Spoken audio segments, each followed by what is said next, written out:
Magandang hapon, update na muna tayo sa lagay na ating panahon ngayong araw ng Monday, April 15, 2024. Sa kasalukuyan nga ay ridge ng high pressure area nakaapekto na sa may silangang bahagi ng northern at central Luzon. So kapag ridge ng high pressure area, yung nakakaapekto sa specific na lugar, asahan natin mas mababang tsansa yung mga pag-ulan. And also, nakikita nga natin sa ating satellite image may mga kaulapan dito sa may silangan at southern part ng Mindanao. So etong mga ulap nito, ito yung trough extension ng low pressure area. So inaasahan nga natin itong trough ng low pressure area magdadala ng mga kalat-kalat na pag-ulan, pagkidlat at pagkulog dito sa may Davao de Oro, Davao Oriental, Davao Occidental at sa may Sarangani. Kaya yung ating mga kababayan na nakatira sa mga flood-prone at landslide-prone areas ay kung maaari ay mag-ingat sa mga banta ng pagbaha o pagguho ng lupa. Yung nabanggit nga nating low pressure area na ito ay nasa labas na ating Philippine Area of Responsibility, bababa yung tsansang pumasok sa ating PAR at mababa rin naman yung tsansa na maging bagyo. Inaasahan natin mga sandaling araw lang ito makakaapekto sa ating bansa. Para naman sa lagay ng panahon sa Metro Manila at sa nalalabing bahagi ng ating bansa, asahan naman natin partly cloudy to cloudy skies, mga tsansa nga lang muli na mga localized thunderstorms sa ating inaasahan. Yung ating Regional Services Division maglalabas ng mga thunderstorm advisory, heavy rainfall warning o hindi kaya rainfall advisory kung kinakailangan. Para naman sa lagay ng panahon bukas, dito sa may Metro Manila at sa buong Luzon, inaasahan pa rin natin yung bahagyang maulap hanggang sa maulap na papawirin na inaasahan lang natin ay mga pulupulong pag-ulan, pagkidlat at pagkulog. Agwat at temperatura bukas sa Metro Manila, 25 to 35 degrees Celsius, 15 to 20 or 18 to 25 degrees Celsius sa may Baguio, 23 to 33 degrees Celsius sa may Tagaytay, 25 to 34 degrees Celsius sa may Lawag, 25 to 38 degrees Celsius sa Tugigaraw at 26 to 33 degrees Celsius naman sa may Legazpi.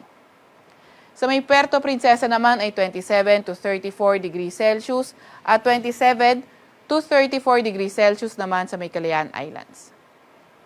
Para naman sa lagay ng panahon bukas, sa may Visayas at Mindanao area, inaasahan pa rin natin bukas na magdadala ng mga kalat-kalat na pag-ulan, pagkidlat at pagkulog yung trough ng low pressure area dito sa may Soc-Sargen, pati na rin sa may Davao region.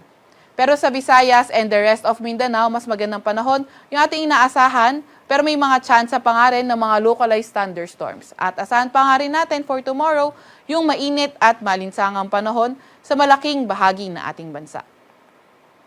Agwat ang temperatura bukas sa may Tacloban at Davao, 25 to 33 degrees Celsius, 27 to 34 degrees Celsius sa may Iloilo, 26 to 33 degrees Celsius sa may Cebu, 25 to 34 degrees sa may Zamboanga at 25 to 31 degrees Celsius naman sa may Cagayan de Oro.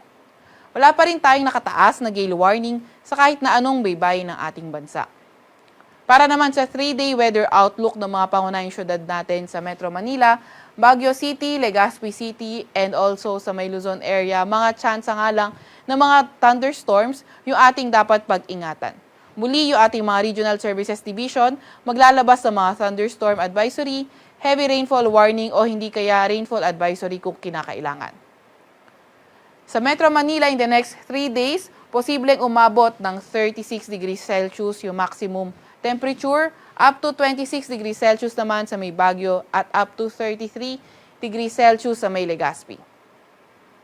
For Visayas area din, inaasahan natin for Wednesday to Friday patuloy pa rin yung mainit at malinsangang panahon, may mga tsansa pa nga rin tayo ng mga localized thunderstorms. Sa Metro Cebu, maglalaro yung temperatura or agwat ng temperatura sa 26 to 33 degrees Celsius. Sa Iloilo City naman, naabot ng 34 degrees Celsius yung maximum temperature at sa may Tacloban, posibleng umabot ng 33 degrees Celsius. Inaasahan naman natin for Wednesday sa mga pangunahing syudad sa may Mindanao area, dito sa Metro Davao, patuloy pa rin yung kalat-kalat na pag-ulan, pagkidlat at pagkulog dulot ng trough ng low pressure area. Pero pagdating ng Thursday at Friday, better weather naman yung inaasahan natin sa may Metro Davao kung saan may mga chance ng arang ng mga localized thunderstorms. Sa may Cagayan de Oro City naman, Zamboanga City, patuloy pa rin fair weather conditions with chances of localized thunderstorms. Agwat ang temperatura sa Metro Davao maglalaro mula 24 to 35 degrees Celsius, 24 to 33 degrees Celsius sa may Cagayan de Oro City at sa may Zamboanga City ay 24 to 35 degrees Celsius. Sa Kalakhang, Maynila, ang araw ay lulubog ng 5:42 p.m. at sisikat bukas ng 6:10 ng umaga. Huwag magpapahuli sa update ng Pag-asa. I-follow at i-like ang aming Facebook at Twitter account, DOST_Pag-asa. Mag-subscribe sa aming YouTube channel, DOST-Pag-asa Weather Report at bisitahin ang aming website para sa mas detalyadong impormasyon, pag-asa.dost.gov.ph. At yan po muna ang latest mula sa Weather Forecasting Center ng Pag-asa, Veronica C. Torres.